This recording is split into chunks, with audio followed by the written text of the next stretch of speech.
Bismillahirrahmanirrahim. Assalamualaikum warahmatullahi wabarakatuh. Alhamdulillahirabbil alamin. Wassalatu wassalamu ala al-mab'uuthi rahmatan lil alamin. Nabiyyina Muhammad wa ala alihi wa ashabihi wat tabi'in wa tabi'it tabi'in wa man tabi'ahum bi ihsanin ila yaumiddin. Qala Allah Ta'ala fi kitabihil karim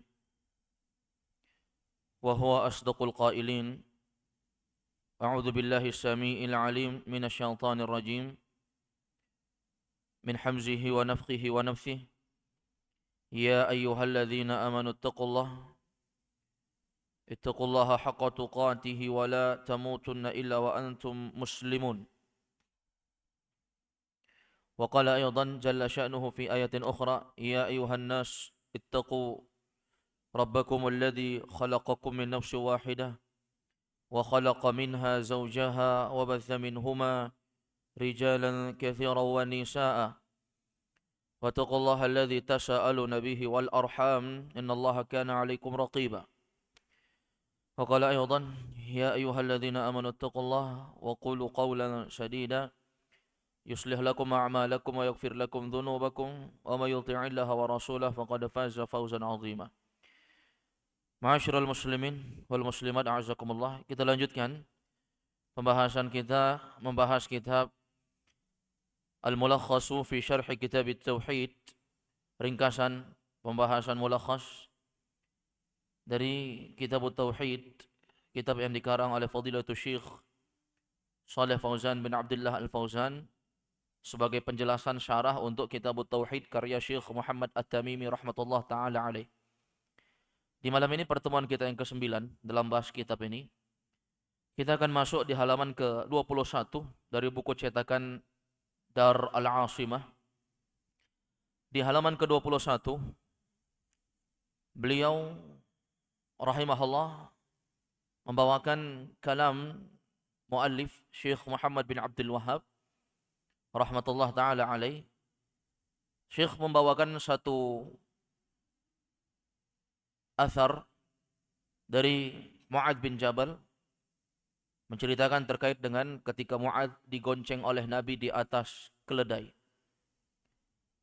Kata Syekh rahimahullah di sini, wa an Mu'adz bin Jabal radhiyallahu anhu annahu qala kuntu radifan Nabi sallallahu alaihi wasallam ala himar faqala li ya Mu'adz atadri ma haqqullahi ala al-ibad wa ma haqqul ibadi ala Allah? Qultu Allah wa rasuluhu a'lam.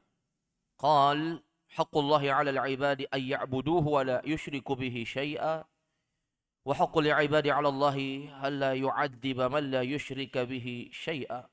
Qultu ya Rasulullah afala ubashshirun nas?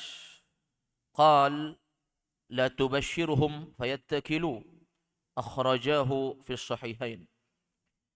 Di hadis ini jamaah sekalian, Syekh Muhammad bin Abdul Wahhab beliau ingin memberikan satu ilmu kepada kita terkait dengan hak Allah terhadap para hambanya dan hak hamba terhadap Allah. Maka beliau menghadirkan satu hadis yang diriwayatkan oleh Imam Al-Bukhari dan Muslim dari sahabat Mu'adz bin Jabal radhiyallahu anhu. Kata Mu'adz, Mu'adz berkata, kuntu radifan Nabi sallallahu alaihi wasallam ala himar.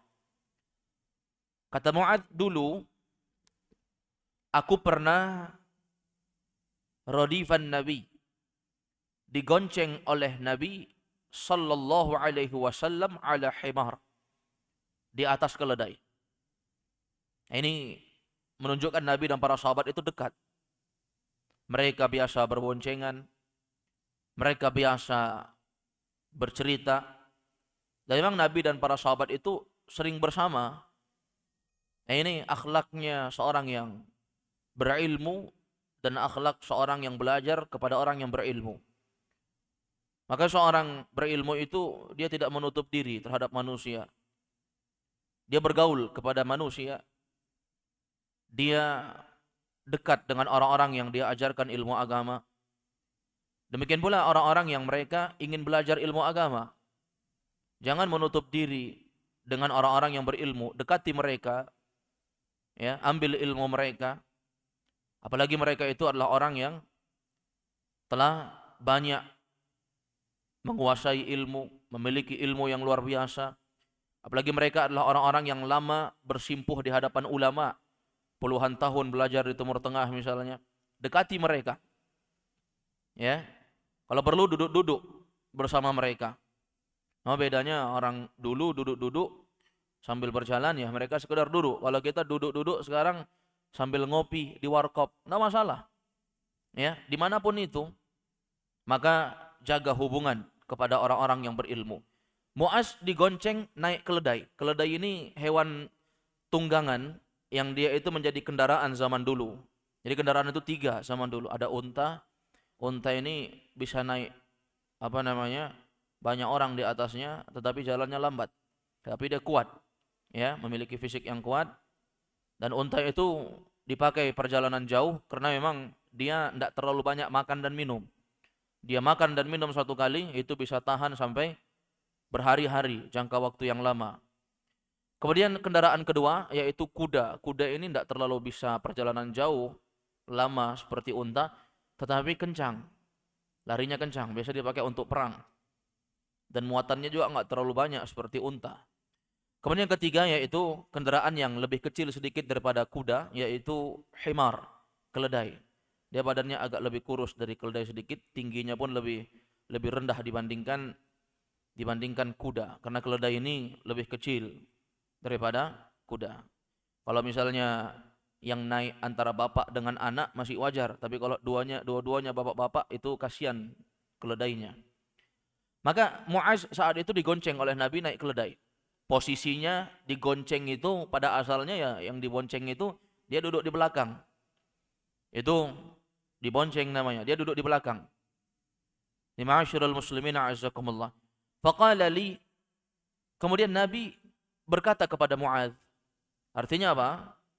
Kalau kita di kendaraan, ya, tidak jadi masalah untuk kita ngobrol-ngobrol seputar ilmu agama. Dan itu bukan perkara yang menghinakan ilmu, enggak. Yang sampai kita anggapan kita, di perjalanan enggak boleh membacakan ayat-ayat Allah, enggak boleh untuk membahas agama, karena termasuk menghinakan ayat-ayat Allah, enggak ya. Boleh saja seorang ngobrol di kendaraan, di mobil, di motor, enggak apa-apa. Maka Nabi SAW cerita dengan Muaz. Nah, ini kebiasaan Nabi dan para sahabat. Kalau beliau bersama para sahabat, beliau selalu ngobrol, cerita. Tapi ceritanya seputar ilmu, bukan cerita perkara yang enggak bermanfaat. Maka ma'asyiral muslimin, di sini Nabi berkata kepada Muaz, menanyakan beberapa pertanyaan. Kata Nabi, "Ya Muaz, atadri ma haqqullahi 'alal 'ibad?" Wahai Muaz, apakah engkau tahu apa haknya Allah terhadap hamba? Apa haknya Allah terhadap para hambanya? Wa ma haqqul 'ibadi 'ala Allah? Dan pertanyaan kedua, kebalikannya, apa haknya para hamba kepada Allah? Apa haknya hamba terhadap Allah? Ini kita harus tahu, kita hamba Allah pencipta, Khalik. Kita harus tahu apa hak kita. Kalau kita nyembah Allah, apa yang mesti kita dapat? Kalau Allah cipta kita, apa yang harus kita lakukan untuk Allah? Nah, ini mesti kita ketahui. Dalam bab rumah tangga ada suami, ada istri. Suami harus tunaikan apa yang harus didapatkan istri, istri harus tunaikan apa yang menjadi perkara yang harus didapatkan suami. Di dalamnya ada hak dan kewajiban. Maka antara Allah dan makhluk juga seperti itu. Ada hak dan ada yang harus kita dapat. Ini ma'asyiral muslimin azzakumullah. Muaz dengan ketawaduannya, beliau radhiyallahu anhu menjawab dengan jawaban Allahu wa rasuluhu a'lam. Allah dan Rasulnya yang lebih tahu. Allah dan Rasulnya yang lebih tahu. Ini dua kemungkinan. Yang pertama, apakah memang Mu'adz tidak tahu? Yang kedua, Mu'adz tidak sok tahu dengan apa yang ditanyakan. Maka ingin selamatnya, dia jawab saja Allah wa rasuluhu a'lam. Itu jawaban yang terbaik kalau kita tidak tahu. Kadang kita tahu tapi kita nggak layak untuk berbicara. Ini juga dijaga babnya ini. Kalau kita ditanya oleh orang, tidak semua pertanyaan itu wajib untuk kita jawab. Boleh kita jawab, tapi terkadang ada perkara-perkara yang bukan ranah kita untuk menjawab di situ. Masih ada orang-orang yang berilmu. Ingat kita kisah jemaah sekalian, ketika Abu Musa al-Ash'ari melihat kemungkaran di Kufah, orang-orang yang zikir ramai-ramai di masjid, Abu Musa al-Ash'ari saat itu bukan orang yang baru belajar. Beliau ulamanya sahabat. Tapi ketika melihat orang zikir berjamaah di masjid dengan cara dikomandoi oleh pemimpin-pemimpin mereka, maka Abu Musa al-Ash'ari atau nama beliau Abdullah bin Qais, beliau saat itu ingat, aku nggak pantas untuk menegur mereka. Bukan beliau tidak tahu hukumnya, beliau tahu hukumnya. Tapi menurut beliau, ada yang lebih pantas untuk menjawab, yaitu senior dari kalangan para sahabat. Saat itu Abdullah bin Mas'ud. Abdullah bin Mas'ud termasuk orang yang paling mirip akhlaknya, bicaranya, ilmunya, mirip sekali dengan Nabi. Bahkan cara jalannya pun mirip dengan Nabi Sallallahu Alaihi Wasallam. Saking lamanya bersimpuh duduk di hadapan Nabi Sallallahu Alaihi Wasallam. Kata Abu Musa, kayaknya aku pergi saja ke Abdullah bin Mas'ud untuk melapor. Disampaikannya lah, ya Aba Abdurrahman, inni ra'aitu syai'an munkara. Wahai Abdullah bin Mas'ud. Saat itu dipanggil dengan kunyahnya, Abu Abdurrahman kunyahnya. Maka dibilangnya lah, aku melihat kemungkaran. Di mana? Kata Abdullah bin Mas'ud. Di sana, di masjid. Apa yang kau lihat? Disampaikannya lah, aku melihat ada sekelompok orang di masjid, mereka membagi menjadi kelompok-kelompok, bikin kelompok-kelompok. Setiap kelompok ada pemimpinnya. Pemimpinnya mengucapkan kabbiru mi'ah, takbir kalian 100 kali. Jamaahnya ikut. Allahu Akbar, Allahu Akbar, Allahu Akbar. Hamidu mi'ah, tahmid kalian 100 kali. Maka mereka mengucapkan alhamdulillah, alhamdulillah. Hallilu mi'ah, tahlil kalian 100 kali. La ilaha illallah, la ilaha illallah, dan seterusnya. Akhirnya ma'asyiral muslimin a'azzakumullah, Abu Musa al-Ash'ari nggak langsung marahin. Padahal kalau mau dimarahi ya jelas ini sesuatu yang menjadi ranah beliau dan bisa. Tapi beliau tidak mau melampaui batas karena masih ada yang lebih berilmu saat itu. Padahal kalau dipikir ngapain dia capek-capek ke rumahnya Abdullah bin Mas'ud. Itu untuk menghargai seorang alim. Ini menjadi tugas bagi kita. Kadang kalau kita tidak tahu, kita tidak perlu menjawab.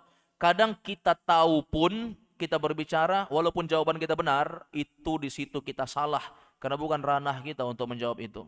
Masih banyak ustadz-ustadz kita, ulama-ulama yang berhak untuk mengomentari hal tersebut.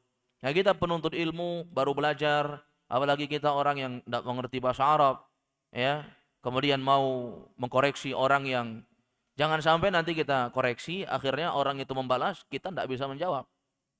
Maka datanglah Abu Musa al-Ash'ari dan Abdullah bin Mas'ud pergi ke masjid itu. Maka disitulah dimarahi oleh Abu Musa oleh Abdullah bin Mas'ud. Kata Abdullah bin Mas'ud, ya qaum, ma fa'altum? Apa yang kalian lakukan? Maka mereka mengatakan, ya Aba Abdurrahman, ma aradna illa al-khaira. Kami enggak melakukan apa-apa kecuali niat kami untuk kebaikan. Ya zikir kok, kamu kok marah? Kami kan zikir, kami bukan maksiat. Maka Abu Abdurrahman Abdullah bin Mas'ud mengatakan, ma asra'a halakatakum. Betapa cepatnya kalian binasa. Ya, coba kalian lihat. Ini pakaian Nabi masih ada. Bejana-bejana Nabi di rumah juga masih ada, belum hancur. Nabi baru meninggal, kalian sudah binasa. Ya. Maka Abdullah bin Mas'ud mengatakan, kam mim muridin lil khair lan yusibah. Betapa banyak orang yang ingin melakukan kebaikan tapi enggak cocok. Zaman sekarang orang mau melakukan kebaikan itu banyak, bukan satu. Kami mau melakukan ini banyak orang mau beramal. Tapi itu amalan yang tidak dilakukan oleh para ulama dan tidak dilakukan para sahabat apalagi Nabi. Ya, banyak orang mau merayakan hari-hari tertentu, ritual-ritual tertentu. Niat mereka baik. Tapi apakah semua yang baik di mata hamba baik di mata Allah? Belum tentu. Baik di mata kita belum tentu baik di mata Allah. Nanti ada sholat Isya, dia mau sholat 8 rakaat. Baik? Sholat baik enggak? Baik, kenapa mesti 4? Saya muda, saya kuat, saya mau 8. Supaya 2 kali lipat, boleh? Ya enggak boleh. Karena syariat itu ada contohnya. Bukan semua yang di mata hamba baik, kemudian baik di mata Allah. Belum tentu. Jadi syariat ini kita tinggal mencontoh. Enggak disuruh bikin baru. Bikin contoh saja. Contoh sudah ada, ikut. Apa yang sudah digariskan, ikut jalan.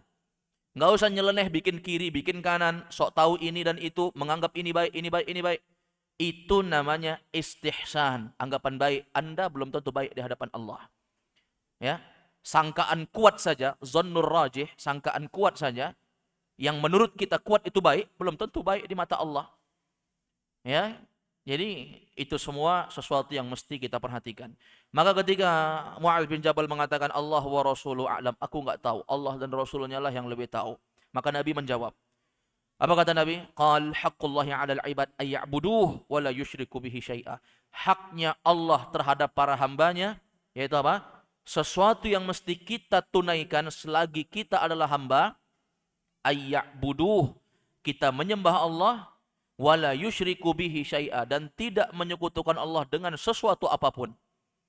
Ini haknya Allah yang mesti kita tunaikan. Kita sembah Allah dan kita tidak menyekutukan Allah dengan sesuatu apapun.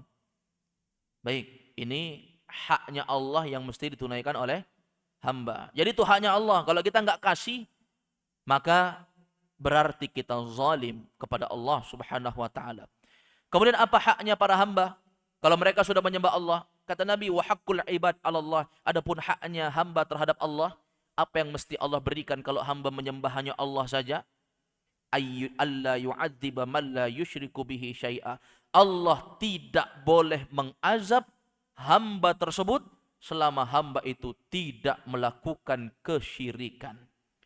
Apa hak yang mesti kita dapatkan nanti di hari akhirat? Allah nggak boleh azab kita. Allah nggak boleh azab kita selama kita tidak berbuat syirik. Ini rahasianya jemaah. Maka mendengarkan itu, Mu'adz menganggap simpel sekali.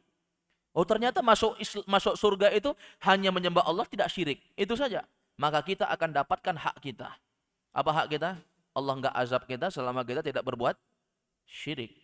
Ini ma'asyiral muslimin a'azzakumullah. Kata Mu'adz, sesimpel itu. Qultu ya Rasulullah. Maka Mu'adz bertanya kepada Nabi, ya Rasulullah, afala ubasyirun nas? Bolehkah aku beritakan kabar baik ini kepada orang-orang? Nah, ini pertanyaan, bolehkah aku beritakan? Karena ternyata Islam ini sesimpel ini saja. Kamu bertauhid, tidak syirik, surga. Haram disentuh neraka. Kok sesimpel ini, kata Mu'adz? Apakah boleh aku beritakan berita baik ini kepada banyak orang? Qal, kata Nabi, la tubasyirhum. Jangan kamu beritakan kabar baik ini kepada mereka. Kenapa? Fayattakilu, nanti mereka bersandar dengan ini saja, nggak mau beramal. Coba bayangkan jemaah, kalau orang tahu, oh, ternyata masuk surga itu sesimpel itu, ngapain sholat, ngapain puasa, ngapain datang majelis ilmu, ngapain capek-capek kita beribadah, ya kan? Yang penting kita bertauhid, nggak syirik, surga. Haram disentuh neraka. Sesimpel itu. Maka kata Mu'adz, sesimpel itukah? Bolehkah aku beritakan kepada orang-orang supaya orang-orang tahu juga? Ternyata sesimpel itu Islam. Kata Nabi, jangan. Fayattakilu, nanti orang bersandar dengan itu saja, nggak mau beramal lagi. Akhrajahu fis sahihain. Hadis ini diriwayatkan oleh keduanya, yaitu Imam Bukhari dan Imam Muslim di dalam kitab Sahih Bukhari, Sahih Muslim. Pertanyaannya, Mu'adz kan dilarang untuk menceritakan, kok ceritanya sampai sama kita? Kok ceritanya sampai sama kita, bahkan ada di Sahih Bukhari, Sahih Muslim? Maka itu adalah bentuk sesuatu yang menjadi amanah yang memang mesti disampaikan wahai Mu'adz. Ketika Mu'adz telah mencapai akhir hayatnya, dia menyangka bahwa fisiknya sudah tidak kuat lagi, dia akan meninggal dunia, maka dia khawatir untuk menyembunyikan ilmu dari Rasulullah. Sebelum dia mati, dia sampaikan kepada orang supaya orang lain tahu. Ma'asyiral muslimin a'azakumullah. Kita baca syarah dari Syekh Shalih Fauzan hafizahullah. Kata beliau, Mu'adzun wa huwa Mu'adz bin Jabal bin Amr bin Aus bin Ka'ab bin Amr al-Khazraji al-Ansari, sahabiyun jalil masyhurun, yang terkenal. Sahabiyun jalil artinya sahabat yang mulia, masyhur, sahabat yang terkenal, min a'yani sahabah, di mata para sahabat. Jadi Mu'adz itu nggak ada yang nggak kenal. Bahkan dia sahabat yang sangat dikenal, ulamanya sahabat. Awal-awal Islam menyebar di kota Mekah saat itu, ya. Demikian pula ketika Nabi melanjutkan estafet dakwah ke kota Madinah, yang jadi ulama saat itu di tengah sahabat diantaranya Mu'adz bin Jabal itu. Makanya fase pengutusan ke negeri Yaman itu Mu'adz yang diutus, bukan sahabat lain. Berarti apa? Mu'az itu bukan orang sembarangan karena diutus dakwah ke negeri ahlul kitab. Diutus dakwah ke negeri kafir. Yang diutus dakwah ke negeri kafir itu bukan orang sembarangan itu. Itu orang-orang top. Kita mengutus murid kita dakwah di negeri Islam saja kadang deg-degan kita. Jangan sampai takut kita. Ini Nabi ngutus ngelepas Mu'az dakwah ke negeri Yaman. Saat itu Yaman bukan seperti sekarang. Dulu itu isinya ahlul kitab, Yahudi, Nasrani, kafir, tidak menyembah Allah Subhanahu wa taala, tidak mentauhidkan Allah. Baini ma'asyiral muslimin. Wa kana mutabahhiran fil ilmi wal ahkam wal Qur'an. Mu'az itu dikenal ilmunya bagaikan lautan, mutabahhiran. Ilmunya sangat luas. Fil ilmi, dalam ilmu, wal ahkam wal Qur'an, dalam ilmu, dalam hukum-hukum, terlebih lagi tentang Quran. Beliau betul-betul menguasai itu, hafal Quran, paham fikih, hukum-hukum, semuanya beliau paham. Baru boleh diutus, ya, baru boleh diutus. Menunjukkan apa? Nabi ngutus dakwah itu bukan orang sembarangan, bukan orang baru kenal Islam 1 hari 2 hari kemudian sudah diutus berdakwah. Hendak. Tetapi memang menguasai hukum, berarti menguasai fikih. Kalau menguasai fikih berarti menguasai qawaidul fikih, menguasai usulul fikih. Kalau dia hafal Quran berarti menguasai tafsir, menguasai qawaid tafsir, berarti hafal Quran, baru berdakwah. Kuasai semua ilmu, baru berdakwah. Syahida ghazwat Badrin wa ma ba'daha wastakhlafahu an-nabiy sallallahu alaihi wasallam ala ahli Makkah yaumal fathi yu'allimuhum dinahum thumma ba'athahu ila al-Yaman qadiyan wa mu'alliman. Kata Syekh Shalih Fauzan hafizahullah, maka Mu'az ini termasuk orang yang syahida ghazwati Badar, ikut di perang Badar. Mu'az ikut di perang Badar wa ma ba'daha, dan perang setelah perang Badar. Wastakhlafahu an-nabiyyu, dan Nabi SAW pernah mengangkat Mu'az itu jadi pemimpin ala ahli Makkah, untuk penduduk Makkah yaumal fathi, saat hari penaklukan Makkah. Pernah diangkat jadi pemimpin dia oleh Nabi sallallahu alaihi wasallam. Yu'allimuhum dinahum, Mu'az mengajarkan ilmunya kepada masyarakat Arab saat itu. Summa ba'asahu ilal Yaman, Nabi mengutus Mu'az ke Yaman qadiyan, sebagai qadi. Tahu qadi? Hakim, sebagai pemutus perkara, sebagai penengah keributan, sengketa, percekcokan, dan segala hal apapun itu. Penengahnya saat itu Mu'az. Berarti bukan orang sembarangan ini. Ya, Mu'az ini bukan orang sembarangan. Wa mu'alliman, dan dia menjadi guru, mu'allim. Mu'allim itu sinonim ustad, ya. Kalau kita di Makassar ini manggil orang berilmu ustad. Kalau kita di Sumatera itu nggak panggil ustad, manggilnya mu'allim. Mu'allim, artinya ustad juga. Cuma lebih familiar di sana, orang panggil ustad nggak terlalu banyak. Ada juga yang panggil ustad, tapi lebih banyak memanggil mu'allim, ya, memanggil mu'allim, artinya sama, guru. Artinya guru. Mata bisyam, dia mati di Syam. Dia meninggal dunia di Syam pada tahun 18 Hijriah, dan dia meninggal di usia ke-38 tahun. 38 tahun. Masih muda? Hah? Masih muda. 38 tahun. Baini ma'asyiral muslimin a'azzakumullah. Nabi meninggal 63. Mu'az meninggal 38.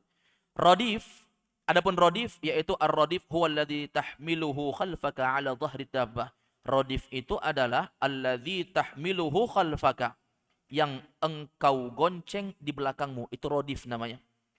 Ya, kalau saya menggonceng orang di belakang, maka yang di belakang namanya radif. Ya, hanya makna menggonceng itu kan banyak. Ada gonceng di tengah, ada gonceng di depan. Tapi ada gonceng di samping, ada? Gonceng di depan ada? Ada, bentor itu gonceng di depan kan? Ya. Atau anak kecil gonceng di depan. Gonceng samping ada? Ada. Becak di daerah Sumatera Utara itu bukan seperti bentor kita di depan penumpangnya, di samping penumpangnya. Supirnya di sebelah kanan, penumpangnya di sebelah kiri. Pernah lihat ya? Becak yang seperti itu. Yang enggak begitu. Jadi bonceng yang diinginkan yaitu alladzi tahmiluhu khalfaka, yang kau gonceng di belakang. Jadi Mu'az saat itu digonceng di mana? Di belakang Nabi. Ala zahri dabbah, dan mereka saat itu digonceng, atau Mu'az saat itu digonceng di atas hewan tunggangan. Saat itu keledai, ya. Atadri hal ta'rif? Nabi bertanya kepada Mu'az, atadri, apakah engkau tahu hal ta'rif? Ya. Haqqullah, adapun haqqullah yaitu apa? Ma yastahiquhu wa yaj'aluhu mutahattiman 'alal ibad. Haqqullah yaitu ma yastahiquhu, apa yang menjadi haknya Allah. Apakah kamu tahu apa yang menjadi haknya Allah? Maksudnya apa yang harus kita berikan kepada Allah menjadi haknya Allah? Yaj'aluhu mutahattiman, yang dia menjadikannya sebagai kewajiban alal ibad, untuk hamba. Jadi Allah wajibkan itu. Kita harus wajib menunaikan haknya Allah. Hakul ibad Allah, kata Syekh, adapun haknya hamba terhadap Allah, maka tabahu ala nafsihi tafaddulan minhu wa ihsanan, yaitu sesuatu yang diwajibkan oleh Allah untuk dirinya sendiri. Tafaddulan minhu wa ihsanan, dengan kelebihan tafaddulan wa ihsanan, dan kebaikan minhu dari Allah.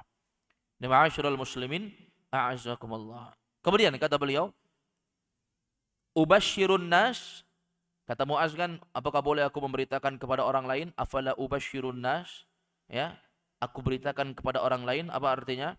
Ukhbiruhum bidzalik, apakah boleh aku ukhbiruhum, memberitakannya kepada mereka, bidzalik, tentang apa yang engkau ucapkan ini ya Rasulullah.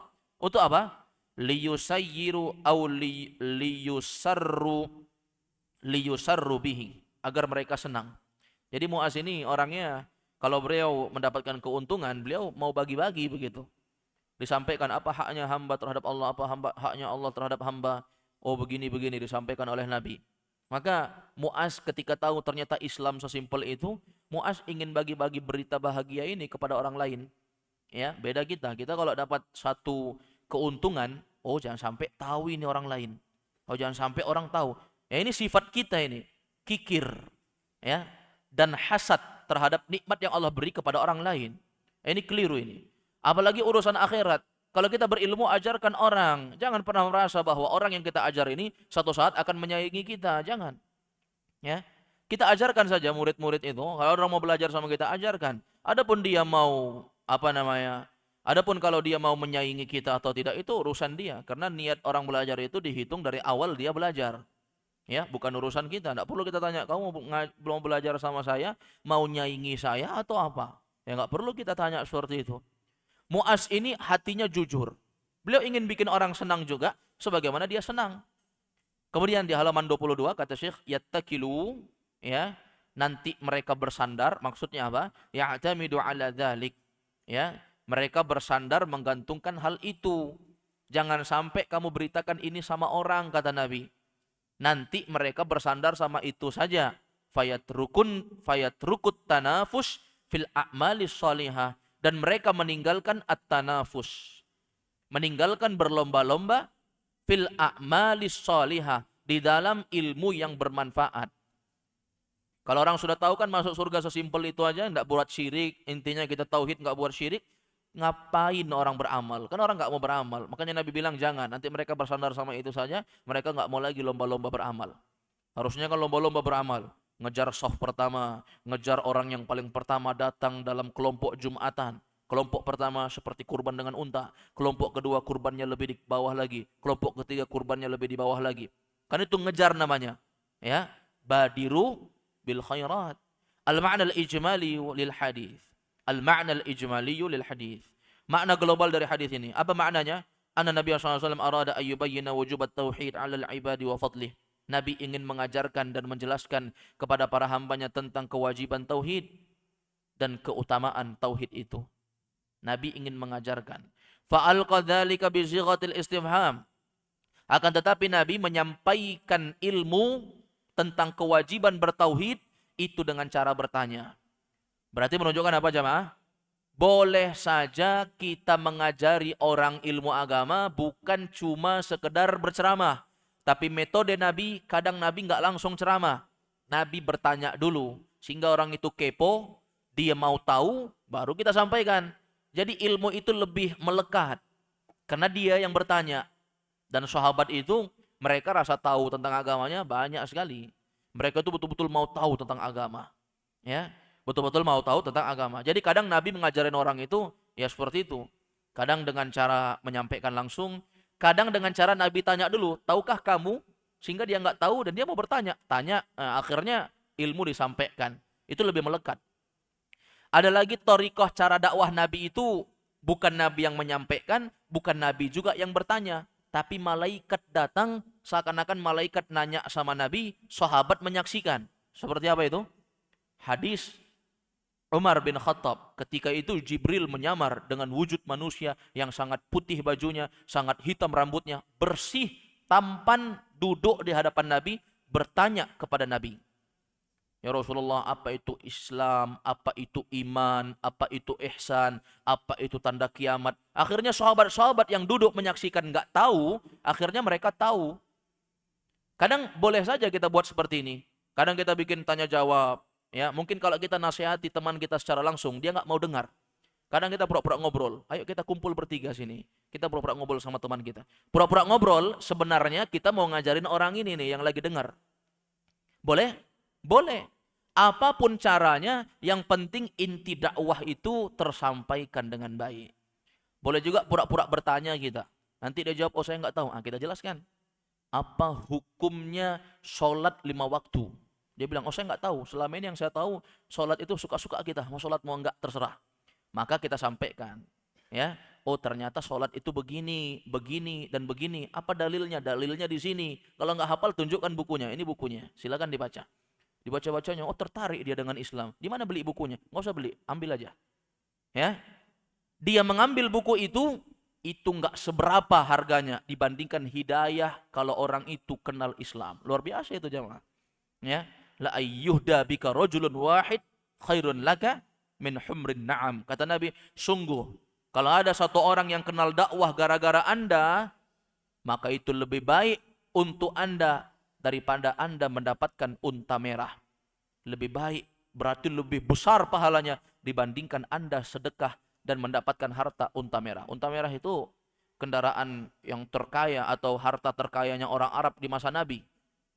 Ya, kalau kita, bahasa kita sekarang, ya ibaratnya orang punya kendaraan megah, punya mobil Alphard, punya mobil Lamborghini, ya, seperti itulah kira-kira. Lebih besar pahalanya. Jadi Nabi menyampaikan ilmu dengan cara bertanya di sini, dengan cara bertanya. Liyakuna awqa'a fin nafsi wa ablagha fi fahmil muta'allim. Itu semua dilakukan agar lebih menancap. Liyakuna awqa'a, agar lebih menancap fin nafsi, di dalam jiwa si Mu'az ini radhiyallahu anhu, wa ablagha fi fahmil muta'allim, dan lebih optimal. Ablagh artinya optimal. Lebih optimal fi fahmil muta'allim, bagi orang yang diajarkan, orang yang muta'allim, orang yang belajar. Jadi ilmu itu betul-betul menancap dan lebih optimal tersampaikan karena dia yang kepo bertanya. Falamma bayyana sallallahu alaihi wasallam li Mu'adzin fadl tauhid. Ketika Nabi alaihi salatu wassalam ya menjelaskan kepada Mu'adz tentang keutamaan tauhid, ista'dzanuhu Mu'adz ay yukhbira bidzalikan nas liyastabshiru. Maka Mu'adz minta izin sama Nabi untuk memberitakan apa yang diberitakan oleh Nabi itu kepada orang lain, liyastabshiru, supaya orang-orang lain juga ikut senang.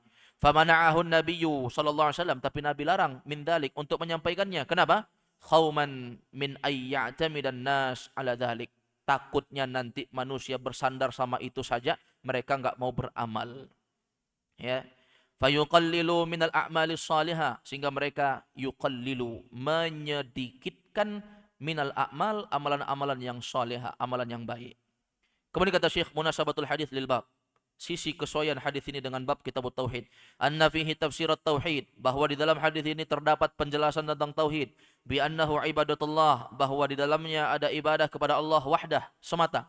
La syarikalah, tidak ada sekutu untuk Allah.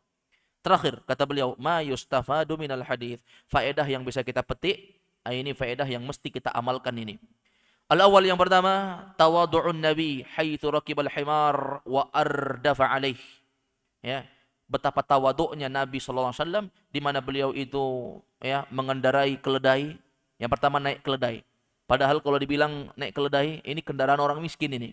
Kendaraan orang miskin. Kalau kita dibilang ya naik motor butut atau naik kendaraan yang butut, ya, daporo kata orang Makassar, sudah tidak layak untuk dipakai, tapi dipakai. Tapi tawaduk Nabi. Nabi naik itu. Nabi itu bukan orang yang bermegah-megahan supaya orang tahu dia Nabi, enggak. Bahkan banyak kasus Arab Badui datang marah-marah.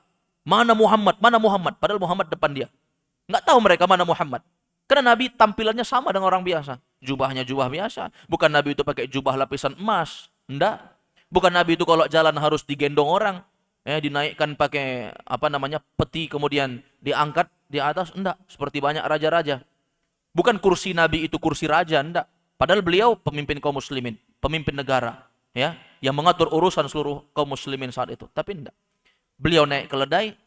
Dan beliau menggonceng orang-orang yang orang biasa. Mu'az bin Jabal orang biasa. Khilafa ma alaihi ahlul kibr. Beda dengan orang yang sombong. Orang sombong itu mana mau naik seperti itu. Belum jadi nabi. Dia orang biasa saja sudah lagaknya luar biasa. Ini orang sombong. Yang kedua, jawazul irdaf 'ala dabah in kanat tatiqu dzalik. Bolehnya menggonceng orang naik kendaraan seperti hewan kalau hewan itu mampu. Kalau hewannya sakit-sakitan dipaksa naik, ini berdosa. Dan nggak boleh naik hewan kalau hewannya nggak mampu. Kucing dia naiki, kambing goncengan, berdosa dia. Zolim dengan hewan. Tapi kalau mampu hewannya nggak apa-apa. Yang ketiga, at-ta'limu bi tariqati su'al wal jawab. Di dalam hadis ini terdapat faedah kepada kita bentuk pengajaran dengan cara tanya jawab. Yang keempat, anna man su'ila 'amma la ya'lam yanbaghi lahu ay yaqul Allahu a'lam. Dianjurkan bagi orang yang ketika dia ditanya dan dia tidak tahu, maka wajib bagi dia untuk mengucapkan Allahu a'lam. Allahu a'lam. Itu kalau kita tidak tahu. Tidak usah memaksa-maksa diri untuk menjawab jawaban. Kalau nggak tahu, ucapkan saja Allahu a'lam. Allahu a'lam. Tapi jangan juga setiap ditanya Allahu a'lam, setiap tanya Allahu a'lam, ini menyembunyikan ilmu. Tapi kalau memang dia merasa dia bukan kapasitas saya nih untuk ditanya, apalagi seorang baru belajar, maka kita jawab saja Allahu a'lam. Yang kelima, ma'rifatul haqqillah 'alal 'ibad wa huwa ay ya'buduhu wahdahu la syarikalah.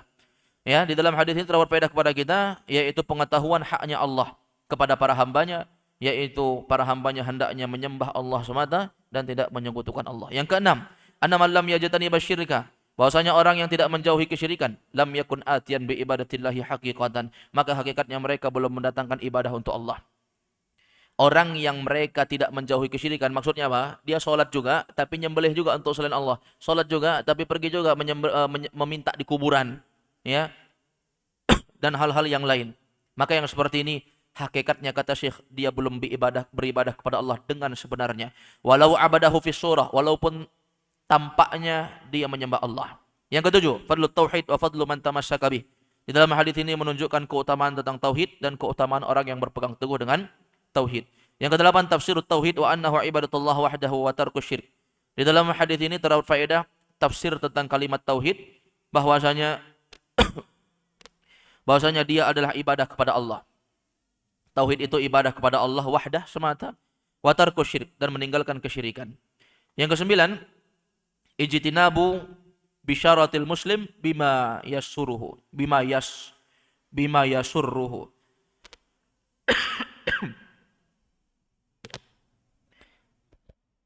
Disunnahkannya untuk bisyaratil muslim, memberikan kabar gembira kepada orang muslim bima yasurruhu, kepada apa yang membahagiakan dia.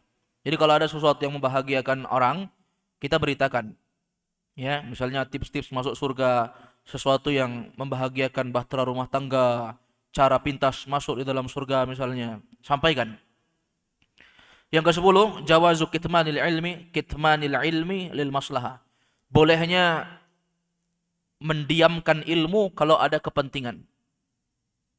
Paham maksudnya? Kalau ada kebaikan, kadang kita nggak langsung sampaikan. Kadang belum waktunya. Kita sembunyikan dulu, nanti waktunya baru kita sampaikan. Ini tidak apa-apa. Yang ke-11, ta'abbudul muta'allim ma'a mu'allimihi. Dalam hadis ini terdapat adab yang sangat baik dari muta'allim, dari orang yang belajar ma'a mu'allimihi, kepada gurunya, yaitu adabnya Mu'az kepada Nabi. Adabnya Mu'az kepada Nabi. Jadi dijaga. Walaupun guru kita dekat dengan kita, tapi tetap kita jaga etika dengan guru kita. Jangan saat guru kita itu dekat dengan kita, kita anggap bahwasanya dia orang yang berada lebih di bawah kita. Jangan. Tapi tetap kita anggap dia itu guru kita, dia itu ulama kita, dia itu adalah orang yang berilmu. Walaupun dia akrab dengan kita, tetap jaga etika kita, ucapan kita, omongan kita. Jaga adab-adab bersama guru. Selesai? Wallahu a'lam. Insyaallah kita lanjut bab fadlul tauhid wa ma yukaffiru minadz dzunub. Bab keutamaan tauhid dan hal-hal yang menghapuskan dosa. Bahwa tauhid itu bisa menghapuskan dosa. Wallahu a'lam, naktafi bihadzal qadar. Subhanakallahumma hamdik, asyhadu an la ilaha illa anta astaghfiruka wa atubu ilaik. Assalamualaikum warahmatullahi wabarakatuh.